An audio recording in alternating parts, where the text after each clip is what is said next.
بہرحال تیسری بات اللہ تبارک و تعالی نے اسی قرآن کریم کی دوسری آیت کے اندر بتا دیا اور پیغام دے دیا.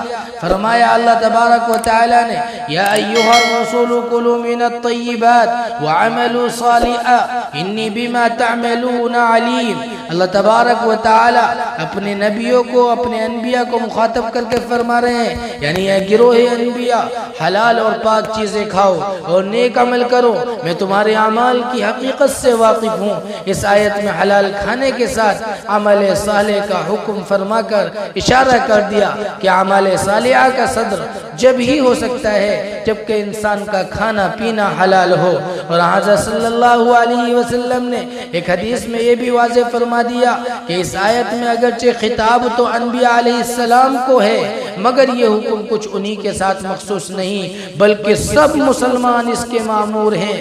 اس حدیث کے آخر میں آپ نے یہ بھی ارشاد فرمایا کہ حرام مال کھانے والے کی دعا کبھی قبول نہیں ہوتی. بہت سے آدمی عبادت وغیرہ میں مشقت اٹھاتے ہیں پھر اللہ کے سامنے ہاتھ دعا کے لیے پھیلاتے ہیں اور یا رب پکارتے ہیں مگر کھانا ان کا حرام تھا، پینا ان کا حرام، لباس ان کا حرام، تو ان کی یہ دعا قبول کہاں ہو سکتی ہے؟ رسول اکرم صلی اللہ علیہ وسلم کی تعلیمات کا ایک بہت بڑا حصہ اسی کام کے لیے وقف رہا ہے کہ امت کو حرام سے بچانے اور حلال کے استعمال کرنے کی ہدایت دے. ایک حدیث میں اللہ کے نبی علیہ السلام نے ارشاد فرمایا، حضرت عبداللہ ابن عمر سے فرمایا کہ 4 عادتیں ایسی ہیں جب وہ تمہارے اندر موجود ہوں تو پھر دنیا میں کچھ بھی حاصل نہ ہو تو تمہارے لیے کافی ہے.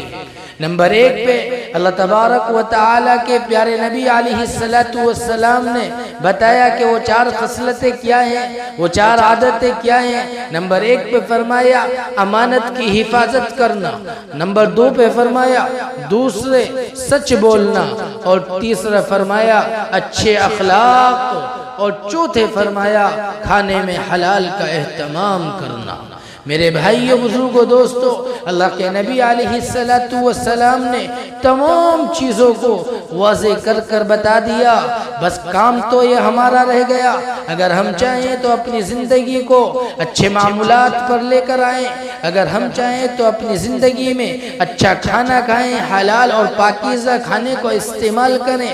یہ تو ہمارا کو اپنے آپ کو اختیار ہے. میرے بھائیو آگے ایک حدیث میں پیارے نبی علیہ السلام سے حضرت سعد بن ابی وقاص رضی اللہ عنہ بیان فرماتے ہیں کہ حضرت سے درخواست کی میرے لیے دعا فرما دیجئے اللہ کے نبی، میں مقبول الدعا ہو جاؤں. یہ کون کہتے ہیں؟ حضرت سعد فرما رہے ہیں کہ اے اللہ کے نبی میرے لیے دعا کر دیجئے کہ میں مقبول الدعا ہو جاؤں، جو دعا کیا کروں قبول ہوا کرے.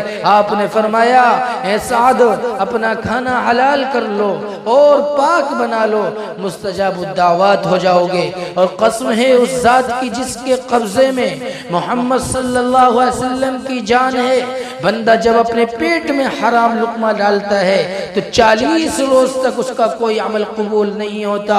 اور جس شخص کا گوشت حرام مال سے بنا ہو اس گوشت کے لیے تو جہنم کی آگ ہی لائق ہوگی، کافی ہوگی. حضرت عبداللہ ابن مسعود رضی اللہ عنہ فرماتے ہیں رسول اللہ نے فرمایا کہ قسم ہے اس ذات کی جس کے قبضے میں میری جان ہے، کوئی بندہ اس وقت تک مسلمان نہیں ہوتا جب تک اس کا دل اور زبان مسلمان نہ ہو جائے، اور جب تک اس کے پڑوسی اس کی تکلیفوں سے اس کی ایذاؤں سے محفوظ نہ ہو جائے. اور جب کوئی بندہ مال حرام کماتا ہے، مال حرام کھاتا ہے، پھر اس کو صدقہ کرتا ہے تو وہ قبول نہیں ہوتا. اور اگر اس میں سے خرچ کرتا ہے تو برکت نہیں ہوتی، اور اگر اس کو اپنے وارثوں کے لیے چھوڑ جاتا ہے تو وہ جہنم کی طرف جانے کے لیے اس کا ایک توشہ ہوتا ہے. بے شک اللہ تبارک و تعالی بری چیز سے برے عمل کو نہیں دھوتے، ہوتے، ہاں اچھے عمل سے برے عمل کو ضرور دھوتے ہیں۔ میں نے آپ کے سامنے ایک حدیث بیان کی تھی، حضرت معاذ بن جبل رضی اللہ عنہ فرماتے ہیں رسول اللہ نے فرمایا قیامت کے روز محشر میں کوئی بندہ اپنی جگہ سے سرک نہ سکے گا۔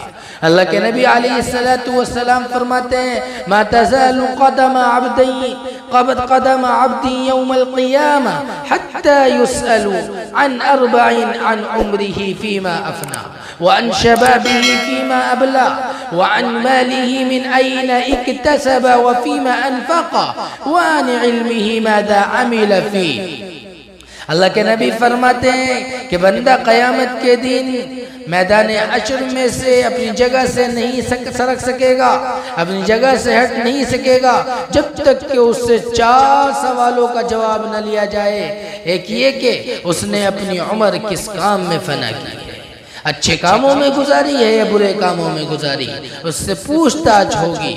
بہرحال یہاں اس حدیث کا تفصیلی بیان کرنا مقصد نہیں ہے کیونکہ وقت بہت کم ہے اور وقت کی رعایت رکھنا بھی ضروری ہے۔ 20-25 منٹ میں خلاصہ حدیث نہیں ہو سکتا۔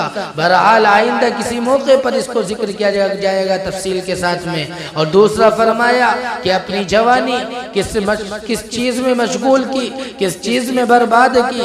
دوسری حدیث کے اسی ٹکڑے میں ان عمرہ فیما افنا کے بعد وان شبابہ فیما ابلا فرما کر یہ بتایا کہ اپنی جوانی کس چیز میں برباد کی۔ اور تیسرا فرمایا کہ اپنا مال کہاں سے کمایا تھا، اپنا مال کہاں سے کمایا اور کہاں پر خرچ کیا تھا۔ اور چوتھے فرمایا کہ اپنے علم پر کہاں تک عمل کیا۔ میرے بھائیوں بزرگوں دوستو، یہ 4 سوال ہیں۔ حدیث کے اندر ایک سوال کو 2 جز کے اندر بیان کیا ہے، بہت سی حدیثوں کے اندر بہت سی جگہ پر یہ 5 باتیں ہیں اور 5 سوالوں میں من این اکتسب کے وفیما انفقا یہ تقریباً 2 باتیں ہیں، لیکن ان دونوں کو ایک جگہ ذکر کیا ہے اور بہت سی جگہ پر الگ الگ ذکر کیا ہے۔ بہرحال یہ 5 باتیں ہیں۔ اللہ تبارک و تعالیٰ سے دعا بھی کیجئے اللہ تبارک و تعالیٰ ان باتوں پر عمل کرنے والا بنائے۔